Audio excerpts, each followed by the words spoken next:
안녕하세요. 부동산 DJ의 신성호 실장입니다.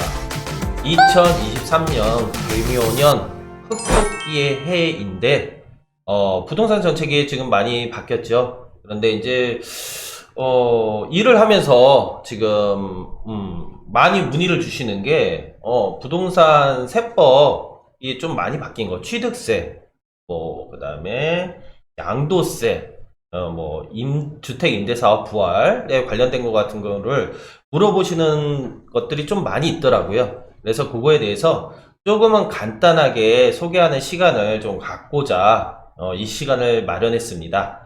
그러니까 좀 필요하신 부분들 있다라고 하면 기억하셨다가 좀 들으시면서 메모하시면서 들으시면 될 것 같습니다. 자, 그러면 시작을 한번 해보도록 할게요.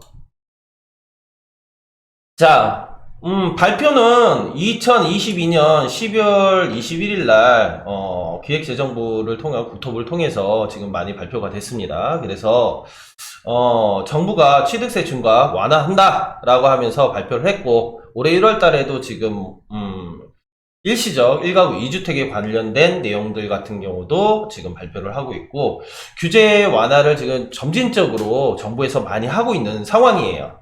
자, 그럼 부동산 관련 세제가 어떤 것들이 있느냐, 이게 많이 바뀌기 때문에 자세한 내용은 정말로 세무사 전문 세무사를 통해서 말씀을 들어야 되겠지만, 간단한 내용 같은 경우는 제가 지금 말씀드리도록 할게요.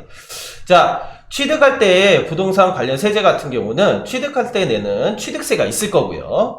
보유할 때 내는 보유세, 그 다음에 양도할 때 내는 양도세, 이렇게 크게 세 가지로 나눌 수가 있을 텐데, 이것들이 조금씩 지금 많이 변화가 있었습니다. 23년에는 어떻게 조금씩 변화가 되는지 그거에 대해서 한번 보도록 할게요. 자, 취득세는 어떻게 바뀌었느냐? 자, 현행은 지금 다주택자에 대한 취득세 중과세율이 상당히 높았습니다. 그래서 지금 보시면은 1주택 같은 경우는 현행 같은 경우에 조정 대상 지역과 비조정 대상 지역으로 했었을 때 지금 1에서 3%의 비율로 취득세를 냈지만 2주택 같은 경우는 중과가 되는 현상이 발생하죠. 8%, 3주택은 12% 조정 지역에서 이렇게 발생이 됐었는데 개편 후에는 지금 취득세 중과 완화가 발표가 되고 나서는 1주택은 변화가 없어요. 조정지역이든 비조정지역이든 변화가 없고, 2주택 때서부터 좀 이제 바뀌기 시작합니다. 8%였던 게, 취득세 8%였던 게 1에서 3%로 조정지역 내에서 지금 되는 건데, 지금 조정지역도, 강남 3구, 그 다음에 용산구 빼고서는 지금 다 규제지역이 완화가 됐죠. 그러니까 보통은 다 2주택 을 만약에 취득하시거나 이럴 때는 1에서 3%에서 취득세가 부과된다 라고 좀 생각하시면 될 것 같아요.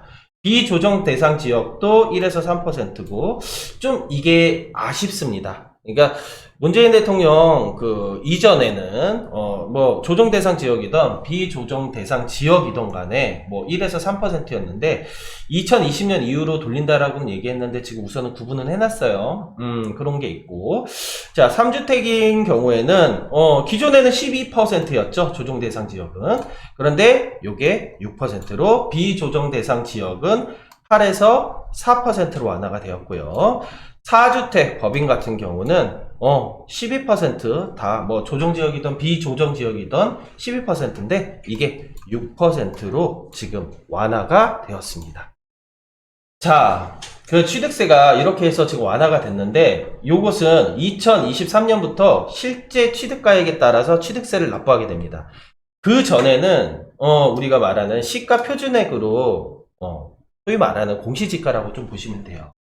그걸로 해서 취득세가 조금은 약했다라고 보시면 되는데, 이게 지금 2023년 때는 시가 인정액으로 변경됩니다. 이 시가 인정이라는 게 조금 이제 복잡하긴 한데, 우리가 취득세를 내잖아요. 그 전에 6개월서부터 취득세를 내고 3개월 그 사이에 있는 금액, 어떻게 본다라고 하면 실거래가액으로 취득세를 이제 낸다라고 보시면 돼요. 그래서 어떻게 본다라고 했었을 때는 취득세가 오히려 인상되는 부분들이 있을 수도 있는데, 다주택자들, 2주택이라든지 3주택, 4주택들을 가지고 계신 다주택자 분들한테는 취득세가 지금 인하가 됐죠. 그런 부분들한테는 좀 메리트가 있는 거고, 생애 첫 주택 구입자는 200만원 한도 내에서 취득세가 면제가 됩니다. 그래서 첫 주택 구입자들도 메리트를 좀 느낄 수는 있을 거예요. 적용 시점은 지금 2022년 12월 21일 이후부터 취득한 주택의 잔금 지급일 기준으로 돼 있으니까 이거는 꼭 기억해 주시기 바라겠습니다.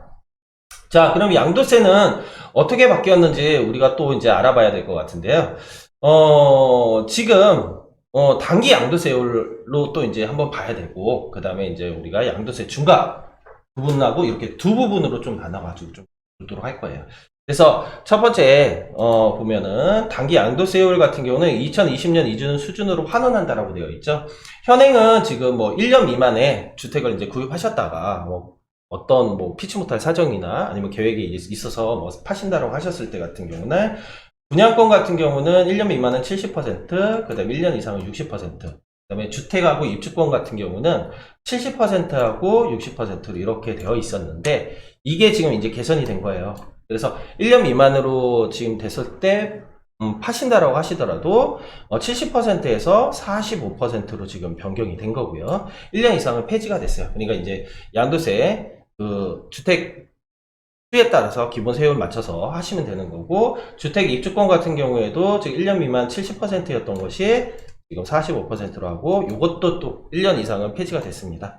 그리고 지금 다주택자들이 지금 이제 구원투수로 어떻게 보면 전 정권에서는 악의 축이었죠. 근데 이제 다주택자들이 지금은 구원투수로 좀 생각을 해서 지금 하는 게 있어서, 규제지역 다주택자들에 대한 주택담보대출 금지 규제를 해제를 하고요. LTV 상환율을 원천적으로 좀 이제 많이 막았었어요. 그런데 이거를 30%로 적용을 해서 지금 진행을 이제 해 나가는 것 같은 경우를 좀 아시면 되는데, 단 DSR 규제는 지금 풀리지가 않았기 때문에 이걸로 또 대출을 받을 수 있는 경우의 수는 좀 약하지 않을까, 좀 아쉬운 부분들이 좀 나와 있습니다. 그리고 두 번째로 2023년 5월까지 작년에 발표했었죠. 한시적으로 유예적인 다주택자 양도세 중과 배제가 6에서 이제 45% 이제 적용을 하는데, 이것도 이제 2024년 5월 9일까지 이제 연장을 했습니다. 1년 지금 이제 더 연장을 해서 지금 했었는데, 작년에는 좀 다른 부분이 좀 있어요. 이제 중과 배제는 안 한다라고는 했지만 장기 보유 특별 공제 같은 경우는 적용을 했었어요. 근데 요번에 이제 또 새로 발표한 개편안에 보면 장기 보유 특별 공제는 미적용이라고 되어 있습니다. 그래서 요거 같은 경우는 2023년 7월에 이제 세제 개편을 정확하게 이제 한다라고 얘기가 나와 있는데, 그게 정확한 내용이 나와야지 좀 이제 알 수 있는 부분들이니까 그거 참조하셔서 좀 내용을 판단하시면 될 것 같습니다. 자, 일시적 2주택자는 어떻게 바뀌었는지. 자, 일시적 2주택자 주택 처분 기한이 연장이 됐습니다. 그전에는 우리가 이제 했었을 때, 현행에서 지금 했었을 때 같은 경우는 2년 이내에 보통 양도를 했었어야 돼요. 그런데 지금 이제 개정안에서 이제 보셨을 때, 지금 뭐 세목, 주택, 소재지 구분 없이 3년으로 처분 기한이 연장되었기 때문에 좀 이제 여유롭게 좀 이제 할 수 있는 부분들 좀 있으니까, 좀 이제 그거 같은 거 참고하셔서 좀 이제 거래를 하신다라고 하면 좀 있으니까 그렇게 해서 해주시면 될 것 같습니다. 자, 주택임대사업은 지금 어떻게 바뀌었느냐. 그전에는 주택임대사업을 좀 규제를 너무 많이 해서 임대사업자들이 오히려 불편함을 너무 많이 느꼈었고요. 이게 뭐 세제 혜택도 없었고요. 거의 없었다라고 보시면 돼요. 이랬었는데, 지금 이제 새로 바뀐 거 복잡한 내용들 좀 이제 많이 있는데, 그 중에서 이제 좀 이제 얘기를 해 드린다라고 하면, 주택임대사업은 주택에서만 빌라, 소위 말하는 빌라에 이렇게 임대사업을 낼 수가 있었는데, 아파트가 지금 다시 됐습니다. 그래서 아파트가 85제곱미터 이하 같은 경우에는 주택 임대사업을 낼 수 있게끔 개선을 했고요. 크게 이제 세 가지를 나타낼 수 있는데, 세제 인센티브를 제공한다라고 지금 얘기를 했어요. 그래서 맞춤형 세제 인센티브를 통해서 임대차 시장의 장기 안정에 기여할 수 있는 임대사업자 육성, 이라고 해서 정부가 지금 임대사업자들도 구원투수로 좀 이제 생각하기 시작했고요. 또 이제 이렇게 하면서 대출 규제도 완화를 해야 되겠죠. 등록 임대사업자에 대해서 규제 지역 내에 LTV 상한을 일반 다주택 투자자들 확대 추진한다라고 했는데 정확한 내용은 지금 아직까지는 나와 있지는 않기 때문에 이거는 조금 시간을 보고서 기다려 보셔야 될 것 같고, 공공성 확보를 통해서 좀 달라진 부분입니다. 신규 매입 임대 사업자는 사업자 난립을 하는 거를 이제 막겠다는 거예요. 부동산 투기를 좀 막겠다는 얘기죠. 그래서 임대 사업자를 낼 때 지금은 뭐 1호를 내지 말고서도 1호를 하나를 더해서 낼 수도 있었는데, 지금은 이제 두 채 이상은 등록 신청해야지만 허용을 해주겠다라고 정부가 지금 발표를 했어요. 자, 그거에 대해서 좀 자세하게 한번 또 들어가 보도록 할게요. 아까 첫 번째 내용에서 했었을 때 세제에 대해서 인센티브를 좀 이제 많이 준다라고 얘기를 했었는데, 그 내용을 좀 이제 정부에서 발표한 내용을 본다라고 하면, 자, 지방세 같은 경우에 신규 아파트 매입 임대 시에는 사업자에게 주택 규모에 따라서 뭐 지금 60제곱미터 이하는 85에서 100% 정도의 세제 혜택을 주겠다라고 했고, 60에서 85제곱미터는 50세 정도의 취득세를 감면하겠다. 그래서 사서 전세나 월세로 해서 부동산 요거 좀 해라, 이렇게 해가지고 좀 이제 되는 거고요. 공동주택 오피스텔 최초 분양 시에 지금 우리 했었을 때 20호 이상, 예, 그러니까 20호 이상 이하로 지금 미만으로 지어진 집들 같은 경우는 요거에 대한 해당 사항이 없습니다. 그러니까 주택 임대 사업을 생각하시는 분들 같은 경우는 25 이상, 20채 이상 있는 데에서 하셔야지만 주택 임대 사업을 할 수 있다라는 거, 그리고 2채 이상 하셔야 된다라는 거 알고 계셔야 될 거고, 취득 당시의 가액은 수도권 같은 경우 6억 원 이하, 비수도권은 3억 원 이하. 이거는 뭐 지금 바뀐 거는 별로 없습니다. 그렇게 해가지고 좀 이제 나와 있고요. 국세는 지금 폐지가 많이 됐었죠. 세제 혜택 중 일부를 지금 합리적인 수준으로 복원한다라고 되어 있고요. 추가 인센티브도 제공한다라고 됐는데, 요거에 대한 정확한 내용은 아직까지 안 나와 있기 때문에 올 7월 정도쯤에 발표되는 거 내용이 이제 좀 나오겠죠. 그때 이제 보고서 좀 이제 하시면 될 것 같고, 자, 매입 임대 사업자 대상 세제 인센티브를 복원한다라고 했어요. 예, 그거 해서 지금 이제 나와 있는 것 같은 경우 해서 양도세 중과 배제 및 종부세 합산 배제를 하겠다라고 해서, 예, 다주택자들은 분들이 임대사업을 하더라도 이거 도움을 주겠다, 이렇게 하는 것 같은 경우에 좀 이제 보시면 될 것 같고, 자, 법인이 하더라도 지금 이제 법인세 추가과세도 배제한다라는 것 같은 경우도 지금 나와 있습니다. 대신에 지금 의무 임대 기간을 지금 10년 또 15년에 따라서 지금 이제 세제 혜택을 주는 것 같은 경우는 좀 차별화한다라고 정부가 발표를 했어요. 그러니까 그거 같은 경우는 정확하게 나오면 또 이제 한번 시간 내서 또 이제 얘기할 수 있도록 하겠습니다. 요 내용들이 간단하게 좀 이제 제가 한번 정리해 본 내용이고요.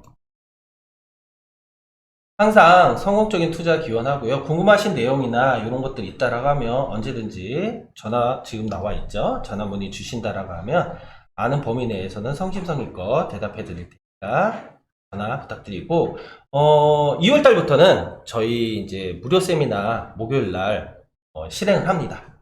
무료 세미나에서 궁금한 재개발이라든지 재건축, 모아타운, 신소통합기획, 역세권 개발에 대해서 궁금하신 분들이 있다라고 하면 언제든지 전화 문의 주시면 무료 세미나 참석 가능하시니까 전화 주시고요. 또 알림 설정 꼭